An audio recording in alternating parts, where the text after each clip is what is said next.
हरे कृष्णा बच्चों, कैसे हैं आप। आशा करते हैं अच्छे होंगे और खूब मन से पढ़ रहे होंगे। बच्चों, मेरा नाम मोहित शाह है और मैं मेरठ से पढ़ाता हूँ आप लोगों को। आज मैंने नाम इसलिए बता दिया कि बहुत कम वीडियो में मैंने नाम का जिक्र कर रखा है और इसलिए मैंने सोचा एक बार नाम बता देना चाहिए, तो नाम बता दिया। और साथ ही जो हमारे कोचिंग का नाम है वो है श्री चैतन्य कंपटीशन पॉइंट है। तो ये मेरठ में है हमारा इंस्टीट्यूट। हल्का सा बस इंट्रो दिया है और कुछ नहीं है, ठीक है। अब आज जो बच्चों हमें पढ़ना है वो पढ़ना है महावीर स्वामी के बारे में, यानी कि जो जैन धर्म थे, जैन धर्म के जो 24वें तीर्थंकर थे, उन 24वें तीर्थंकर का जो नाम था वो था महावीर स्वामी। महावीर स्वामी से पहले हमने 23वें तीर्थंकर पढ़ लिए थे जिनका नाम था पार्श्वनाथ। पार्श्वनाथ के साथ हमने तीर्थंकर के बारे में और निर्ग्रंथ के बारे में समझ लिया था अपनी इससे पहले वाली वीडियो में। इससे पहले जो कल वीडियो नहीं आ पाई थी, तो बच्चों कल मुझे कुछ काम पड़ गया था तो इसलिए वीडियो नहीं आ पाई थी। आज भी आपको थोड़ा वीडियो लेट मिलेगा, ये लगभग ऐसे 2:30 या 3 बजे के आसपास मिलेगा, पर मिलेगा ज़रूर, ठीक है। थोड़ा काम था इसलिए वीडियो 11:30 बजे अपलोड नहीं हो पा रहा है। 11:30 बजे भी धीरे धीरे 11:30 बजे ही मिल जाएगा। तो आज जो हमें पढ़ना है महावीर स्वामी के बारे में, हम महावीर स्वामी के बारे में सारी बातों को देखेंगे। लेकिन सबसे पहले हमें मैप का ज्ञान होना चाहिए, इसलिए मैंने यहाँ पीछे मैप बना रखा है। अब इस मैप में हमें ये पता चलना चाहिए कि वैशाली कहाँ है, मल कहाँ है, वज्जी कहाँ है और ये क्षेत्र कहाँ कहाँ पे है, ऋजुपालिका कहाँ है ना, और जो साल वृक्ष है वो किस क्षेत्र में पड़ता था, ये सब हमें पता होना चाहिए। अगर ये हमें पता चलेगा बच्चों, तो इससे फ़ायदा क्या होगा कि आपके दिमाग में इमेज बनेगी। इमेज बनेगी तो कई बार मैप से क्वेश्चन आ जाएगा कि भगवान महावीर का जन्म कहाँ हुआ था, और मैप में टिक करना होगा। आते हैं ऐसे क्वेश्चन तो वो आ सकते हैं, तो वो भी आपको क्लियर हो जाएगा, इसलिए मैंने ये मैप लगाया है। तो इस मैप में ना आप दो चीज़ों को समझो। एक तो आपको वैशाली वाला क्षेत्र देखना है, और एक आपको जो क्षेत्र देखना है वो देखना है मल्ल वाला क्षेत्र। मल्ल और वैशाली क्यों इम्पोर्टेंट है? क्योंकि वैशाली वो जगह है जहाँ महावीर स्वामी का जन्म हुआ था, और मल्ल वो जगह है जहाँ महावीर स्वामी ने शरीर त्यागा था। तो पहले वो दो स्थान देख लेते हैं, उस स्थान के बाद हम इसे पढ़ना शुरू करेंगे। तो ज़्यादा देर ना करते हुए मैं आपको सीधे सीधे लेकर आता हूँ पढ़ाई पे। तो हमें ये देखना, पहले वैशाली का क्षेत्र देखो।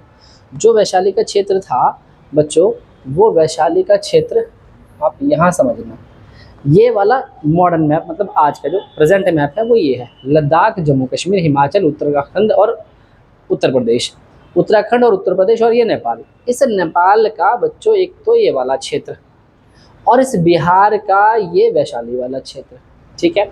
और बिहार का ही ये दरभंगा वाला क्षेत्र, दरभंगा बिहार में पड़ता है, और वैशाली। तो बिहार का दरभंगा, वैशाली और नेपाल का ये वाला जो क्षेत्र मिलकर बनता था, ये बनता था वज्जी, इसको बोलते थे वज्जी। और इस वज्जी संघ की राजधानी थी वैशाली। पेपर में आता है वज्जी संघ की राजधानी क्या थी? वैशाली। तो एक बार पुराना मैप अगर देखें 16 महाजनपदों वाला, तो 16 महाजनपदों वाला मैप ये रहा, ये है वज्जी संघ, और वज्जी संघ की राजधानी ये है वैशाली। तो वज्जी संघ की राजधानी वैशाली। अब आपको समझ में आना चाहिए कि जो वज्जी संघ है, ये वज्जी संघ आज का बिहार का दरभंगा वाला क्षेत्र और वैशाली वाला क्षेत्र, और नेपाल का मिथिला वाला क्षेत्र, नेपाल का मिथिला, बिहार का दरभंगा, और आपका जो है क्या बोलते हैं दरभंगा, और अभी क्या बोला था वैशाली। इस क्षेत्र को मिला करके पूरा इलाका बोला जाता था ये वज्जी, और इसकी राजधानी क्या थी? वैशाली थी। इसी वैशाली में एक जगह पड़ती थी यहाँ पर कुंडग्राम। इसी वैशाली में एक जगह पड़ती थी यहाँ पर कुंडग्राम। तो इस कुंडग्राम में जन्म हुआ था महावीर स्वामी का, तो इसलिए मैंने आपको ये क्षेत्र दिखाया वज्जी वाला। अब वज्जी का जिक्र क्यों कर रहा हूँ? क्यों? वज्जी संघ के राजा थे महावीर स्वामी के पिताजी। तो जब मैं महावीर स्वामी के पिताजी बोलूँगा कि वज्जी संघ के राजा थे, तब आपको समझ में आएगा, अच्छा ठीक है भाई, वज्जी यानी बिहार का और मिथिला का क्षेत्र, इन्हें मिलाकर के जो संघ बना वो वज्जी बना। इसी वज्जी संघ में जन्म हुआ किसका? महावीर स्वामी का। कभी पेपर में वैशाली ना आकर के अगर वज्जी आ गया तो वज्जी ही तो लगाओगे, कि वज्जी की राजधानी क्या है? वैशाली। तो सोचो अगर वैशाली ना आया, कुंडग्राम ना आया, तो फिर वज्जी आएगा, पक्की बात है, ऐसे ही आएगा। कि क्वेश्चन बहुत अलग ढंग से पूछे जाते हैं कि किसको डीप नॉलेज होती जा रही है। जैसे कि अगर हम देखें 1857 क्रांति, अभी जो रेलवे का पेपर हुआ है कल वाला, उसको मेरे स्टूडेंट ने दिया है, तो उसमें ये क्वेश्चन पूछा है कि 6 सितंबर 1857 है ना, और 21 सितंबर 1857, 2 डेट हैं, तो 6 सितंबर को जो 1857 का विद्रोह है वो कहाँ से दबाया गया, और 21 सितंबर को 1857 का विद्रोह कहाँ से दबाया गया। ठीक है, तो ये दो क्वेश्चन चलो मैं आपके ऊपर छोड़ता हूँ, आप इसका मुझे आंसर बताना। अब जब मैंने 1857 का रिवोल्ट अपने बच्चों को पढ़ाया था तो मैंने इन सब चीज़ों को मेंशन करवाया और ये क्वेश्चन पूछा गया। ठीक है, तो इसका मतलब ये हुआ कि भाई हमको ना डिटेल से ही पढ़ना पड़ेगा, ऊपर से पढ़ने से कोई फायदा होने वाला नहीं है, इसलिए मैं कोशिश करता हूँ कि पूरा डिटेल के साथ आपको लेके चलूँ। तो आपको क्षेत्र पता चल गया। अब अगर मैप से क्वेश्चन बना वज्जी कहाँ है तो बता देंगे, ये रहा बिहार, और इस वाले इलाके को मिलाकर दरभंगा को, वैशाली को और मिथिला को मिलाकर वज्जी बोला जाता था। ठीक, और इस वज्जी संघ की राजधानी थी वैशाली, तो ये रहा वज्जी और ये रही इसकी राजधानी वैशाली। अब ये देखो, इसी बिहार से लगता है उत्तर प्रदेश, उत्तर प्रदेश में ये वाला क्षेत्र मल का बोला जाता था, मल क्षेत्र बोला जाता, और यहीं पे पड़ते हैं देवरिया और कुशीनगर, और यहीं पे पड़ते हैं जगह पावा। तो देवरिया और कुशीनगर दोनों उत्तर प्रदेश के क्षेत्र थे, और देवरिया और कुशीनगर के पास के इलाके को मल बोलते थे, और इस मल की जो राजधानी थी मल क्षेत्र की वो दो थी, एक पावापुरी और एक कुशीनगर। तो जो पावापुरी है इसमें जो शरीर त्यागा वो महावीर स्वामी ने त्यागा, और जो कुशीनगर है इसमें जो शरीर त्यागा वो महात्मा बुद्ध ने त्यागा। तो महात्मा बुद्ध और महावीर स्वामी ने दोनों ने उत्तर प्रदेश में शरीर त्यागा, और जब दोनों ने उत्तर प्रदेश में शरीर त्यागा तो उत्तर प्रदेश का जो क्षेत्र कहलाया वाला वो मल कहलाया। तो राजधानी तो हो गई अलग अलग, एक तो हो गई मल की राजधानी पावापुरी और एक हो गई कुशीनगर। तो पावापुरी में शरीर त्याग रहे जैन, और कुशीनगर में जो शरीर त्याग रहे हैं वो त्याग रहे महात्मा बुद्ध। तो दोनों कुशीनगर और जो पावा दोनों क्षेत्र हैं पड़े तो मल में, तो पेपर में कुशीनगर नहीं दिया और कुशीनगर भी नहीं दिया और देवरिया भी नहीं दिया। पेपर में ऑप्शन दिया कि बुद्ध की और जैन की, महावीर स्वामी की जो मृत्यु हुई थी वो इनमें से किस क्षेत्र में हुई थी। तो ऑप्शन में था वज्जी, ऑप्शन में था मल, इस तरीके से था, दोनों या दोनों में से कोई नहीं। तो आंसर में आता मल, क्योंकि मल एक वो क्षेत्र था जिसकी दो राजधानी थी, पावापुरी और कुशीनगर। तो ये मल का क्षेत्र है। तो ये था आपका यहाँ पर देवरिया, ये कुशीनगर और ये पावा। तो ये वाला क्षेत्र मल बोलते थे। इसका मतलब ये हुआ कि जन्म यहाँ हुआ और यहाँ से उत्तर प्रदेश में इस तरीके से भ्रमण किया। जब ऐसे भ्रमण किया तो यहाँ जन्म हुआ और यहाँ मृत्यु हो गई। इसी तरीके से बुद्ध का भी जन्म कहाँ हुआ, लुम्बिनी नेपाल, है ना, बिहार के गया में उन्हें क्या हुआ, ज्ञान की प्राप्ति, और यहाँ फिर कुशीनगर, यानी कि कुशीनगर में उनकी मृत्यु। तो बुद्ध भी यहाँ से यही घूम रहे हैं और जैन भी यहाँ से यही घूम रहे हैं। तो दोनों का क्षेत्र इतना रहा इस तरीके से। तो इसलिए मैंने आपको ये समझाने की कोशिश करी है कि कहाँ पर पड़ता था आपका मल और कहाँ पर पड़ता था आपका वैशाली।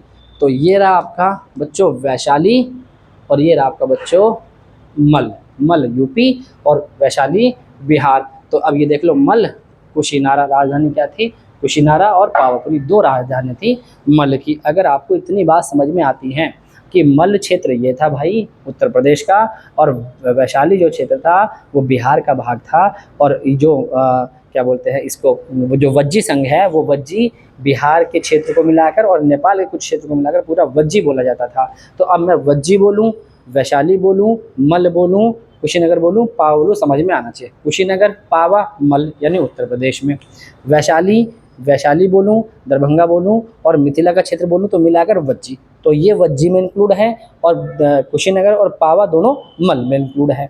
ठीक है, समझ में आया। तो वज्जी वाला संघ और वैशाली वाला, वज्जी वाला संघ और आपका मल वाला क्षेत्र दोनों समझ में आए होंगे मैप के अकॉर्डिंग। एक बार देख ले, ये रहा वज्जी वाला बिहार ये, और ये रहा मल वाला। आज में भी बताया और पुराने ज़माने में भी बताया, दोनों जगह आपको बता दिया। अगर इतना समझ में आया तो ये इसलिए बताया था कि आपको ये स्लाइड समझ में आए।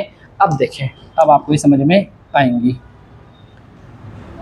कन्फर्म आएंगी और अच्छे ढंग से आएंगी। देखो, महावीर स्वामी जैन धर्म के वास्तविक संस्थापक कहे जाते हैं। पहला ही क्वेश्चन बनेगा, जैन धर्म के वास्तविक संस्थापक कौन थे। तो जैन धर्म के जो वास्तविक संस्थापक थे वो महावीर स्वामी को बताया जाता है बच्चों। जैन धर्म के वास्तविक संस्थापक महावीर स्वामी, ये महावीर स्वामी थे और ये आखिरी तीर्थंकर भी थे, आखिरी तीर्थंकर भी थे। और तीर्थंकर मैंने समझा रखा था आपको, जिन्होंने जैन धर्म की स्थापना की उनको तीर्थंकर कहा गया है, ये भी मैंने आपको बताया था। महावीर स्वामी जैन धर्म के वास्तविक संस्थापक थे और यह आखिरी तीर्थंकर भी थे। ठीक है, महावीर स्वामी 24वें तीर्थंकर थे, आखिरी मतलब 24वें नंबर के तीर्थंकर थे। महावीर स्वामी का जन्म 599 ईसा पूर्व या 540 ईसा पूर्व, दोनों में से एक आता है। आप या तो 540 आएगा या 599 आएगा, इसमें कंफ्यूज मत होना, लगा सकते हैं। ईसा पूर्व को कुंडग्राम में हुआ था। कुंडग्राम जगह वैशाली में पड़ती है, इसलिए बोला था। तो वैशाली में एक जगह पड़ती है कुंडग्राम। अब वैशाली कहाँ? बिहार का जिला एक। और पहले ये वैशाली जो राजधानी थी वज्जी की। अब एकदम दिमाग में आएगा, हाँ यार तो उत्तर प्रदेश से लगा हुआ था वैशाली। तो वैशाली में जगह पड़ती है कुंडग्राम। इसी कुंडग्राम में जगह जन्म हुआ किसका? महावीर स्वामी का। वैशाली बिहार में पड़ता है, ये मैंने अभी बताया आप लोगों को। तो महावीर स्वामी का जन्म 540 ईसा पूर्व को कुंडग्राम में हुआ था। कुंडग्राम जगह वैशाली में पड़ती है और वैशाली बिहार में पड़ता है। वैशाली बिहार का एक जिला है, वर्तमान में भी वैशाली बिहार का एक जिला है। अब आप सोचो, जब आप पढ़ रहे हो तो आपको ये पता चला जहाँ महावीर स्वामी का जन्म हुआ वो क्षेत्र कहाँ है, कुंडग्राम कहाँ है, वैशाली कहाँ है, ये सब आपको पता चला। अब आएगा ना पढ़ने में मजा। नहीं तो ऐसे क्या कि फटाफट बस वैशाली पढ़ा दिया, कुंडग्राम पढ़ा दिया, यही नहीं पता वैशाली कुंडग्राम है क्या। आप कम से कम पता तो चला कि वैशाली कुंडग्राम है कहाँ। समझ में आया? आगे आते हैं। ये मैंने समझाया आप लोगों को। पहले आप इसका स्क्रीनशॉट ले लें, आपको नोट भी करना है।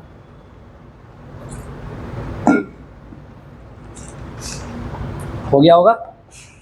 नेक्स्ट पे आए, देखें नेक्स्ट देखें। तो यहाँ पे जो बात, अरे भाई यहाँ देखो, अब आगे, अभी क्यों बाकी बातें बताई थी। महावीर स्वामी के पिता का नाम क्या था? सिद्धार्थ था। ये हमें ध्यान रखनी है। महावीर स्वामी के पिता का नाम सिद्धार्थ था। सिद्धार्थ वज्जी संघ के ज्ञात्रक क्षत्रिय हो गए। अब ज्ञात्रक जो क्षत्रिय हैं बच्चों, ये क्षत्रिय वंश का ही एक कुल था, ज्ञात्रक कुल, इस तरीके से। तो क्षत्रियों की ही एक मतलब क्षत्रियों का ही एक भाग था ज्ञात्रक। तो ज्ञात्रक विधायक कभी समझे कि ज्ञात्रक क्या था। तो जो ज्ञात्रक था ये क्षत्रियों का ही एक क्या था? कुल था।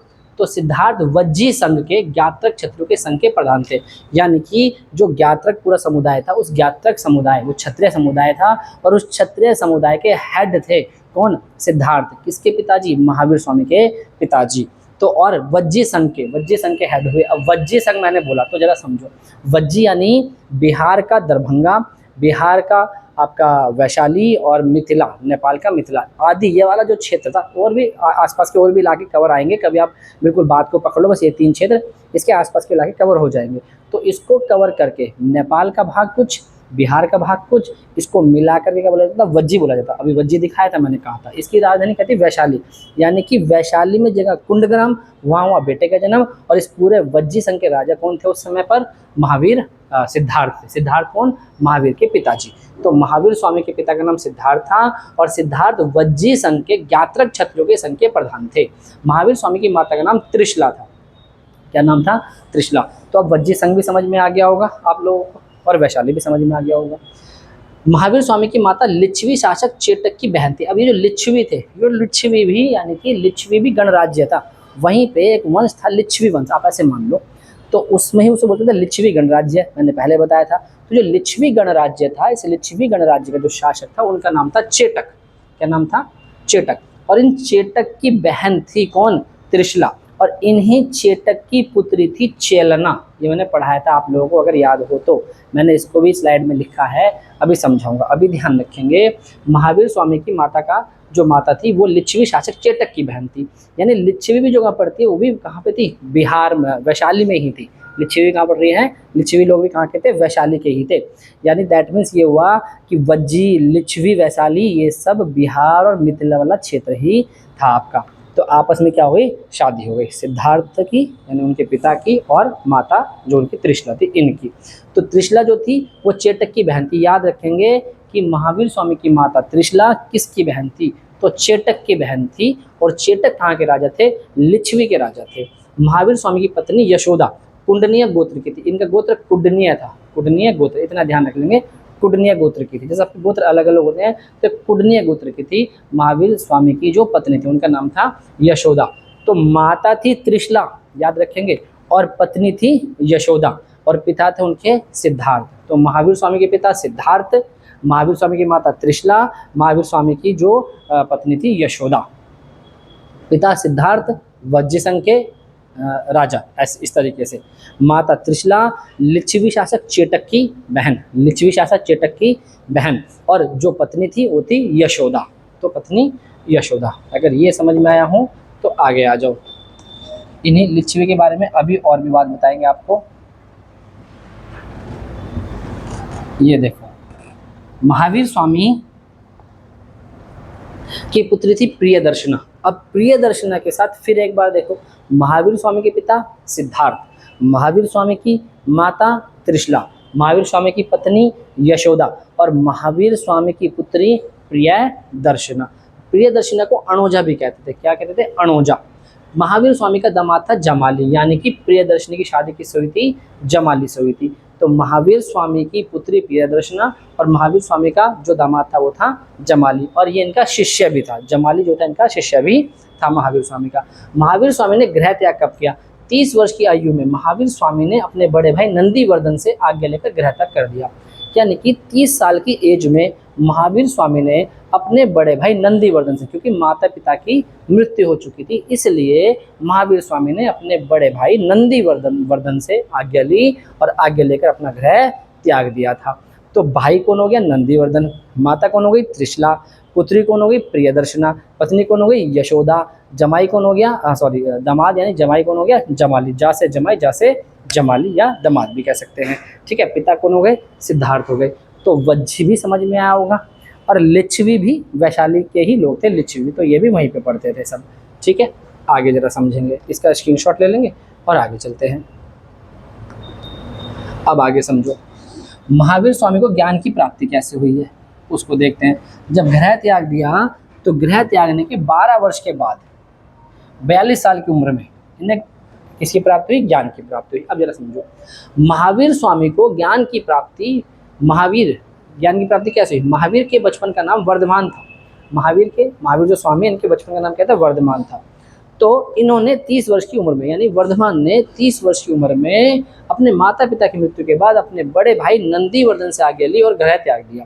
30 वर्ष की एज में घर से निकल गए, और 30 वर्ष की एज के बाद 12 साल तक तपस्या करने के बाद 42 साल की उम्र में इन्हें रिजुपालिका नदी के तट पर साल वृक्ष के नीचे संपूर्ण ज्ञान की प्राप्ति। जृंबिक ग्राम में, ये जगह भी बिहार में पड़ती है। रिजुपालिका नदी बिहार में ही बहती है, तो बिहार के पास ही बहती है रिजुपालिका नदी। तो रिजुपालिका नदी के पास, पेपर में आएगा कहाँ पर? तो रिजुपालिका नदी के पास साल वृक्ष के नीचे महावीर स्वामी को ज्ञान की प्राप्ति हुई। और जैसे ही महावीर स्वामी को ज्ञान की प्राप्ति हुई तो इन्हें क्या कहा? जिन कहा। जिन मतलब होता है विजेता, जो मैंने बताया था।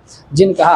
अहर्त और निर्ग्रंथ यानी ये कहलाए। तो महावीर स्वामी जिन, अहर्त यानी योग्य बोला या पूज्य बोला। अहर्त का मतलब है योग्य या पूज्य, और साथ ही निर्ग्रंथ यानी सभी बंधनों से मुक्त। तो ये सारे नाम मिले ने ज्ञान प्राप्ति के बाद किसको? महावीर स्वामी को। तो रिजुपालिका नदी के तट पर साल वृक्ष के नीचे संपूर्ण ज्ञान का बोध हो गया, और इसी समय से महावीर जिन, अहर्त और निर्ग्रंथ कहलाए। जिन बोल दो यानी विजेता, अहर्त बोल दो योग्य और पूज्य, और निर्ग्रंथ बोल दो बंधनहीन यानी सभी बंधनों से मुक्त कहलाए। कौन? महावीर स्वामी। तो महावीर स्वामी ने गृह कब त्यागा? 30 साल की एज में। ठीक है, 30 साल की एज में, और ज्ञान की प्राप्ति 12 वर्ष बाद यानी 42 साल की उम्र में ज्ञान की प्राप्ति हो गई। ज्ञान प्राप्ति के बाद जिन कहलाए, अहर्त कहलाए और निर्ग्रंथ कहलाए। जिन का मतलब विजेता, अहर्त का मतलब योग्य और पूज्य, और निर्ग्रंथ का मतलब बंधन रहित, सभी बंधनों से मुक्त। तो इस तरीके से जो जैन थे उनको ज्ञान की प्राप्ति हो गई। ठीक है। उसके बाद हम जो देखते हैं अपनी लास्ट स्लाइड, और इसके बाद कुछ मैं बातें आपको अलग से लिख पाऊंगा, उन्हें भी आप लिख लेना। तो ये हो गया हमारा इनका परिचय जैन महावीर स्वामी का। पूर्ण ज्ञान को जैन धर्म में कैवल्य कहते हैं, यानी कि जब महावीर स्वामी को ज्ञान प्राप्त हुआ तो उनको हमने कहा कि कैवल्य प्राप्त हो गया, पूर्ण ज्ञान। तो कैवल्य का मतलब होता है पूर्ण ज्ञान। तो जैन धर्म में कैवल्य मतलब पूर्ण ज्ञान। तो महावीर स्वामी को कैवल्य प्राप्त हो गया। महावीर स्वामी की जो मृत्यु हुई थी, यानी निर्वाण जो उन्हें प्राप्त हुआ, वो 72 वर्ष की आयु में हुआ था, 468 ईसा पूर्व में। कहाँ पर हुआ था? मल्ल में, पावापुरी। पावापुरी क्या पड़ते हैं? बिहार राज्य ना, ये पावापुरी नहीं, ये गलत कर दिया उसने। 468 ईसा पूर्व पावापुरी। ठीक है, पावापुरी बिहार राज्य नहीं, ये नहीं, पावापुरी में मल्ल राजा सुस्तपाल के यहाँ हुई थी। तो पावापुरी कहाँ पड़ती है? मल्ल। पावापुरी जो जगह है वो मल्ल की राजधानी है, और मल्ल कहाँ पड़ता है? उत्तर प्रदेश में। ठीक है, ये यहाँ पे मिस्टेक हुआ है, तो आप इसे ध्यान रखेंगे। 72 वर्ष की आयु में 468 ईसा पूर्व में पावापुरी में हुई है, और पावापुरी में मल्ल राजा सुस्तपाल के यहाँ पर हुई है, मल्ल राजा सुस्तपाल के यहाँ। तो अब जरा समझो, पेपर में आएगा कि महावीर स्वामी की मृत्यु यानी कि शरीर का त्याग, तो महावीर स्वामी ने जो शरीर त्यागा वो मल्ल में त्यागा, और मल्ल की राजधानी पावापुरी में उन्होंने शरीर त्यागा, और ये जगह पड़ती है उत्तर प्रदेश में। समझ में आ गया? तो ये यहाँ पे हमारा पूरा हो जाता है महावीर स्वामी का एक तरीके से जीवन पूरा परिचय। अब हम देखेंगे अपने इस जैन धर्म की लास्ट क्लास को, कि लास्ट क्लास में अब जो इसके इंपॉर्टेंट फैक्ट्स हैं हम उनको पढ़ेंगे। लेकिन इससे पहले आप इसमें एक दो चीज़ लिखेंगे, जैसे पहले आप हेडिंग डालो वज्जी संघ, पहली हेडिंग डालो वज्जी संघ, जल्दी से डाल देंगे वज्जी संघ। ठीक है बच्चों, यहाँ तक का समझ में आ गया ना? ये मैंने काट दिया, इसको नहीं करना। पावापुरी उत्तर प्रदेश में, ये ध्यान रखेंगे। पावापुरी किसी राजा ने? मल्ल की। तो अब यहाँ पर पहले ना इसकी हेडिंग मैंने पहला भी ये डालो पावा, हेडिंग डालो पावा या पावापुरी, एक ही बात लिखो। मल्ल महाजनपद की राजधानी पावा थी और कुशीनगर भी थी। मल्ल महाजनपद की राजधानी पावा थी और कुशीनगर भी थी। मल्ल कुशीनगर व देवरिया के आसपास का क्षेत्र था। मल्ल कुशीनगर व देवरिया के आसपास का क्षेत्र था। वर्तमान में देवरिया और कुशीनगर दो अलग अलग जिले हैं उत्तर प्रदेश के। बस, तो इतना ध्यान रखना है आप लोगों को। तो जब भी आए मल्ल तो आप समझ जाएंगे उत्तर प्रदेश का क्षेत्र है मल्ल, देवरिया और कुशीनगर के पास का है। इसकी दो राजधानियाँ थी, पावापुरी और कुशीनगर। तो पावापुरी में जो मृत्यु हुई थी 72 वर्ष की एज में महावीर स्वामी की हुई थी, और जगह मैंने पहले दिखा दी था, पावापुरी यूपी का। समझ में? और ये लिखवा भी दिया आपको। इसी के आप साथ लिखेंगे इसके अंदर एक और त्रिशला जी के बारे में, जो महावीर स्वामी की माता थी। लिखें त्रिशला, जो महावीर स्वामी की माता थी, यही चेलना की बुआ थी। चेलना कौन थी? चेटक की पुत्री। ये मैंने पहले पढ़ाया था आप लोगों को। क्योंकि यही त्रिशला लिच्छवी गणराज्य शासक चेटक की बहन थी। लिच्छवी गणराज्य शासक चेटक की बहन थी, अभी लिखवाया मैंने, है ना? यही त्रिशला। और इसी चेटक की पुत्री थी चेलना, और इसी चेलना का जो विवाह हुआ था वो हुआ था बिंबिसार से। अब याद करो, जब बिंबिसार पढ़ाया था तो चेलना पढ़ाई थी। चेलना जो थी चेटक की पुत्री थी, और इसी चेटक की बहन थी त्रिशला। तो ये बिंबिसार भी अब हो गया ना इसी कुल से संबंधित एक तरीके से। तो यही वाली बात मैं आपको बताना चाह रहा था। तो याद रखेंगे कि बिंबिसार की जो पत्नी थी वो थी चेलना। चेलना जो पुत्री थी वो थी चेटक की।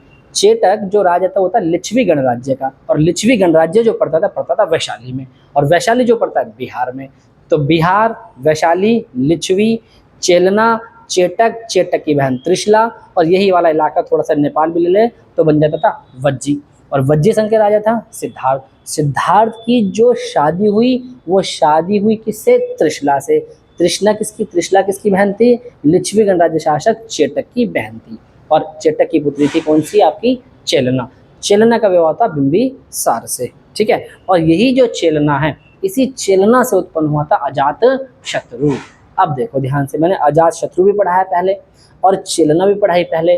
आज त्रिशला आई तो त्रिशला का लिंक भी करा लिच्छवी से। लिच्छवी बताया वैशाली में, वैशाली बताया बिहार में, वज्जी बताया नेपाल और वैशाली और दरभंगा के क्षेत्र को और कुछ उसके आसपास के क्षेत्र को मिलाकर। तो ऐसे अगर पढ़ोगे तो क्यों कन्फ्यूज़न होगा। अगर पूछा जाता है बिंबिसार की जो शादी थी वो किससे हुई थी, अब बिंबिसार की जो शादी थी वो किससे हुई थी? चेलना से हुई थी। और चेलना की बुआ कौन थी? चेलना की बुआ थी त्रिशला। और त्रिशला जो बुआ चेलना की थी, बुआ ही तो लगी भाई, क्योंकि महावीर स्वामी की बहन कौन?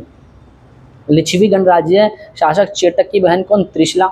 और उसी भी लिच्छवी गणराज्य जो शासक त्रिशला चेटक था, उस चेटक की जो पुत्री थी, पुत्री कौन हुई? चेलना, और बहन कौन हुई? त्रिशला। तो चेटक और त्रिशला आपस में बुआ भतीजी हो गई, नहीं हो गई? आप इसको आराम से समझना, कभी ज़्यादा गोच पोच कर दो। ठीक है, समझ में आया नहीं आया? दोबारा वीडियो को सुनना, आ जाएगा समझ में। बहुत आराम से बताया है। त्रिशला के बारे में इसलिए बताया कि त्रिशला लिच्छवी गणराज्य के शासक की बहन थी। ठीक है, और लिच्छवी गणराज्य का शासक था चेटक, और इस चेटक की एक पुत्री थी चेलना। इसी चेलना से उत्पन्न होता अजात शत्रु, है ना? अजात शत्रु। और इसी चेलने के जो पति थे वो थे बिंबिसार। तो ये आपको समझ में आना चाहिए। तो यहाँ पे मैंने चेलना भी बता दिया। ठीक है ना? अच्छा जी, इसके साथ में एक था वज्जी संघ।